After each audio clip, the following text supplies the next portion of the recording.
we're about to dig into a question that has seriously divided theologians for centuries. But what if the answer has been hiding in plain sight this whole time, just tucked away in one of Jesus' shortest parables? Let's take a look. So here's the big question on the table. After Jesus and after the birth of the church, what's the deal with the nation of Israel? Does it still have some kind of unique role in God's plan, or has it just been set aside? People have some really strong opinions on this, but a totally different perspective pops up when we look closely at a story Jesus himself told. And here it is, Matthew 13, verse 44.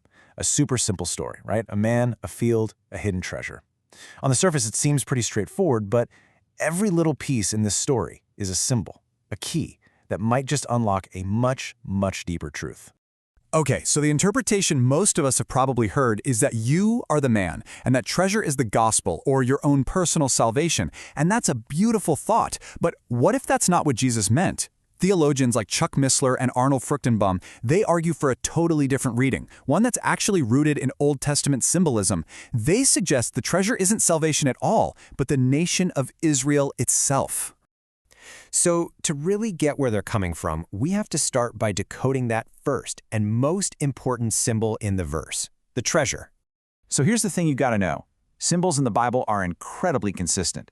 Jesus wasn't just making up new meanings on the fly. He was pulling from a deep well of scripture that his audience would have known inside and out. So, where else in the Bible does God call something his peculiar treasure? Boom. This is the key. The Old Testament is crystal clear about this. In passages just like this one, and back in Exodus 19, God specifically calls the nation of Israel his peculiar treasure, which means a special valued possession he chose for himself. This isn't just a one-off metaphor, it's a consistent title. All right, so the foundation for this whole interpretation is set. If we let Scripture interpret Scripture, then the treasure in this parable points straight to Israel, and that would make the man who finds it the Messiah. But hold on, here's a crucial little detail. Why is the treasure hidden? Well, think about it. At the time Jesus is telling this story, the nation of Israel as a whole is spiritually kind of buried in unbelief. They're being set aside nationally, but, and this is so important, they are still his treasure. Hidden maybe, but definitely not forgotten. Okay, let's move on to the next part of the parable and see how this all builds. The man doesn't just grab the treasure and run. He does something really specific. He buys the entire field. I mean, this is the question that really unlocks the whole thing. Think about it. Buying the entire field seems kind of inefficient if all you really want is the treasure that's inside it, right? This action has to symbolize something huge, an act of, cosmic importance. And the cool thing is, we don't even have to guess. Just a few verses earlier, in another parable, Jesus flat out tells his disciples what the field represents. He says, the field is the world. He literally defines his own terms for us. So, when you put it all together, when the man in the parable buys the field, it symbolizes the Messiah purchasing the entire world. And what was the purchase price? Well, the man selleth all that he hath. This points directly to the cross. And the New Testament backs this idea up over and over again. Christ's death wasn't just for one group of people. It was the redemption price paid for the whole world. He bought the field to secure his legal right to the treasure that was buried deep inside it. Okay, now we're getting to the most subtle part of this whole thing, but it might just be the most important. There is a huge difference between purchasing something and taking immediate possession of it. So check out the sequence in the parable. The man buys the field, and the story ends there. He doesn't immediately start digging up the treasure. According to folks like Fruchtenbaum, this is completely intentional.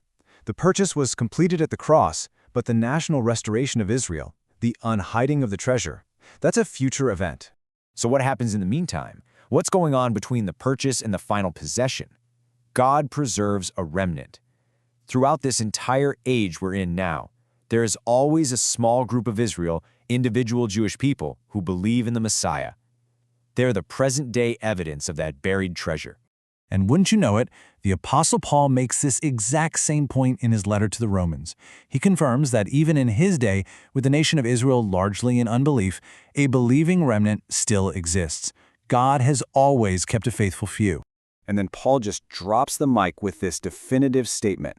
God's promises to Israel, his gifts and calling, they haven't been canceled or taken back. God doesn't change his mind. The original covenant promises are irrevocable, period. So what does this interpretation of one tiny parable mean for the big picture? Well, it has some absolutely profound prophetic implications. This whole idea directly challenges a very widespread theological view called replacement theology, which is basically the idea that the Christian church has permanently taken the place of the nation of Israel in God's plan.